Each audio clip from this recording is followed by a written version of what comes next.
أسرع مسمنة لزيادة الوزن في أسبوع، يعني من أول أسبوع راح تبدو تلاحظوا الفرق إذا درتوا هذه المسمنة وداومتوها. اليوم راح نشارككم عقدة بزاف مليحة بنينة سهلة التحضير بمكونات بسيطة، فيها بزاف سعرات حرارية، فيها أيضا البروتين، تسمن تنفخ الخدود وتسمن الجسم وتبرز المناطق الأنثوية وتسمن المناطق الأنثوية. ممتازة جدا، تقدر تزيدك من 6 كيلو حتى ل 7 كيلو في الشهر إذا درتيها وداومتيها بالطريقة اللي راح نشاركها معكم. ان شاء الله تنفعكم باذن الله. تابعوا معايا الفيديو للاخير حتى تستفادوا، ومرحبا بكم في قناه حواء ديزا تيفي. شجعوا الفيديو بلايك وتعليق واشتركوا في القناه فضلا وليس امرا. وهذه المسمنه ايضا تصلح للجميع، كبار صغار وحتى المرضعات يقدروا يديروها، بالعكس يعني راح تنفعهم.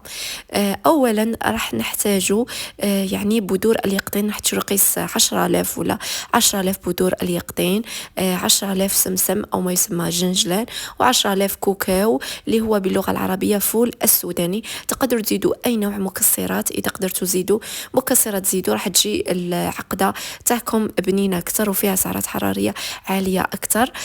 أنا راح نزيد شوية لوز كان عندي. وطريقة التحضير بسم الله، راح تجيبوا مقلاة ناشفة ولا طاجين، راح تديروا كاس لوز، كاس جنجلان اللي هو السمسم. هاد الوصفة ولا أروع، تعطيكم حتى الطاقة والنشاط وتعالج الأنيميا. راح نعطيها لكم بطريقتين، تبعوا معايا الفيديو للأخير لأنه راح نشرح، راح يعني تقدروا ديروها بطريقتين. راح نزيدوا أيضا بذور اليقطين، هاد البذور ولا أروع، تعالج ديدان البطن، تنظم الهرمونات للنساء، تنور بشرتك، فيها بزاف الفيتامينات، يعني مفيدة للشعر، توقف تساقط الشعر، يعني ولا أروع. يعني زيدوها بذور اليقطين. المهم راح تزيدوا كاس بذور اليقطين، تحمصوهم في مقلاة ولا طاجين، وتزيدوا كاس كوكاو. الكوكاو ما حمصتاش ولا الفول السوداني لأنه كان عندي محمص. وتخلطوا المكونات، تقدروا ديروا كمية كبيرة، يعني تقدروا تصنعوا كمية كبيرة، فقط يعني ضاعفوا المكونات. من بعد راح تطحنوهم في آلة طحن ولا في الأشوار، أنا طحنتهم في الأشوار.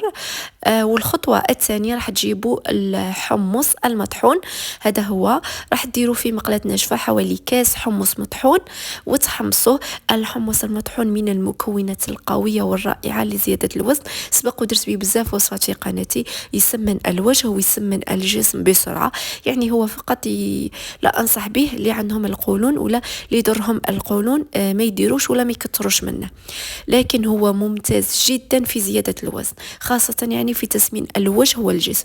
راح ديروا كاس حمص في مقلاة ناشفة وتحمصوا حتى يولي لونه هكذا، لونه أصفر إلى البني، باش ما يضركمش في القولون، حتى ما يأثر على القولون، ضروري تحمصوه. هذا هو يعني الحمص المطحون.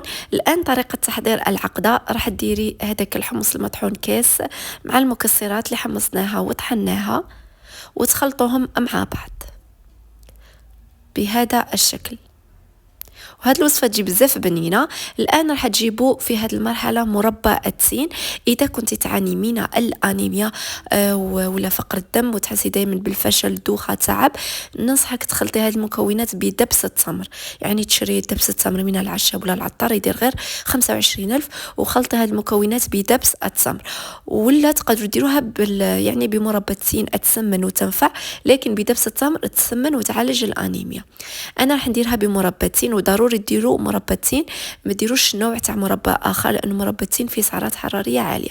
تخلطوا المكونات تدريجيا، يعني انا قسمت هذاك الخليط، يعني ما درتهش كاع، قسمته، يعني النصف الاول خلطته بالمربى التين باش تشوفوا كيفاش راح تجي العقده، والخليط الثاني راح نشرح لكم كيفاش تقدروا ديروه.